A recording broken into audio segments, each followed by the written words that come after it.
Now as I conclude with you guys, I want to give you, at the end I'll give you some practical things, but today inshallah at least, I want to give you some observations, the things that you have to look out for. The thing we want out of Ramadan, for the goal of fasting is taqwa. The goal of fasting is taqwa. The goal of Ramadan is three things. To complete the 30-day training, to declare the greatness of Allah, and to be grateful. لِتُكَبِّرُوا اللَّهَ عَلَى مَا هَدَاكُمْ. Right? لِتُكْمِلُوا الْعِدَّةَ لِتُكَبِّرُوا اللَّهَ عَلَى مَا هَدَاكُمْ وَلَعَلَّكُمْ تَشْكُرُونَ. Three goals of Ramadan itself. But now I want to tell you what the real threat to your taqwa is in countries like the one you live in.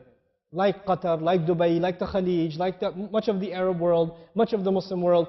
The big danger to you and to your children is materialism. That is the big danger. Your children and you are becoming obsessed with the car, with the brand name clothes, with the brand name phone, with the gadgets, with the new movie, with the new song download. This is with the hanging out at the mall, with Facebook, and how many likes you got on your comment. You're getting obsessed with these things. Your entire life only means these things, nothing else. And this is a tragedy, because the youth of this ummah are so powerful. Wallahi, they are so powerful. When the young people of this ummah internalize the Quran, they can change the world. Really, the world will be a beautiful place if the young people of this ummah wake up. But the young people of this ummah are being put to sleep by the iPhone 5, by the Samsung Galaxy Touch, by the iPad, by Facebook. And those things can be used for a lot of good. They can be used for a lot of good. But man, those things are poison too, man. They're poison too. The sword is good if you point it at the enemy, but it's pretty bad if you point it at yourself. That's what it is. These tools, they are a force of good. They can be. I am on Facebook, you know how much? Never. My pictures on Facebook, some things I say are on Facebook. I am actually almost never on Facebook. Never. I'll tweet things once in a while. I'll send a tweet message. I never check what responses there are. People say, brother, you never respond to your Twitter. I say, I'm leaving a sunnah. Don't worry about it. Say something good that will benefit somebody else, right? And then don't get caught up in online conversations. You have more important conversations. How you have time for all those conversations, man? How you have time to read all the comments under a YouTube video? Where did you find the time? Where did you find the time? I'm shocked. So you and I have to detox. We have to get rid of the gadgets, especially in Ramadan, guys. Get rid of the gadgets.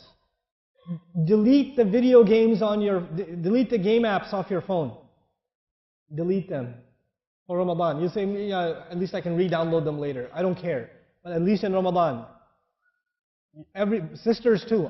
Sister, get off of Facebook right now. I see you. I don't see you, but you just got off of Facebook, and the joke is on you. But anyway, get off of your devices. You have to do this. Materialism is killing us. And I tell you the real anecdote, the real solution to materialism is understanding the Book of Allah. Personally. Personally understanding the Book of Allah.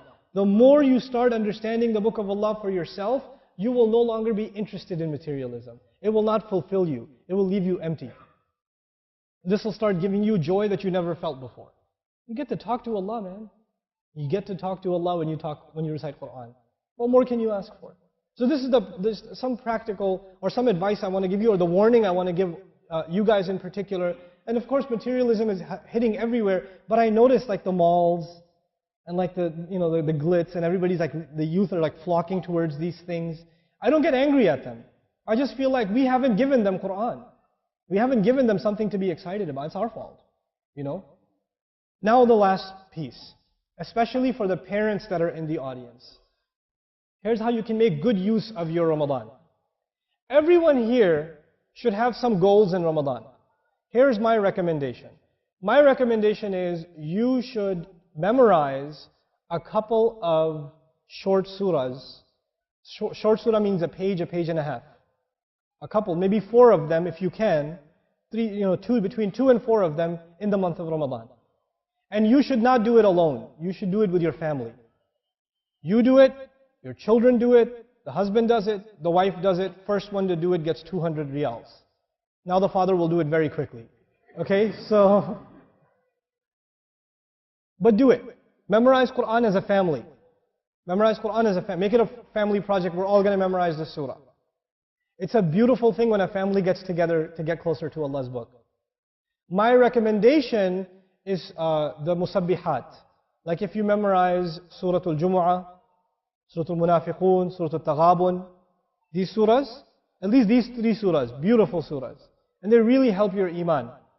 The next thing you want to do, this is again in Ramadan, my recommendation is to actually listen to durus of those same surahs that you've memorized. Listen to lectures and explanations of the same surahs that you memorized. Now the surahs I recommended to you were surahs number 62, 63 and 64. Those are the numbers of the surahs. I picked those surahs on purpose because those 3 surahs are about a Muslim ummah that is losing its iman. And Allah is fixing their iman again. That's what those 3 surahs are about. An ummah whose iman is becoming weak and Allah makes it strong again. And He protects it from hypocrisy. And He shows them the fruits of real iman. Right? So that's why those surahs are very particularly beautiful and easy to memorize also. Okay? What surahs were they? See if you're paying attention. 62, 63 and 64. Now, what you can, I don't recommend doing other studies in Ramadan. Like, I personally am a big believer in Arabic studies and other studies, but those aren't spiritual studies. They're ulum aliyah, right? They're tools to get to higher studies. You can put the academic studies aside in Ramadan. The only thing you should study in Ramadan is what gets you closer to Allah directly, immediately. So if you're an Arabic student, don't do Arabic studies in Ramadan, do Quran studies in Ramadan. Do tafsir studies in Ramadan. Don't do Arabic studies in Ramadan, okay?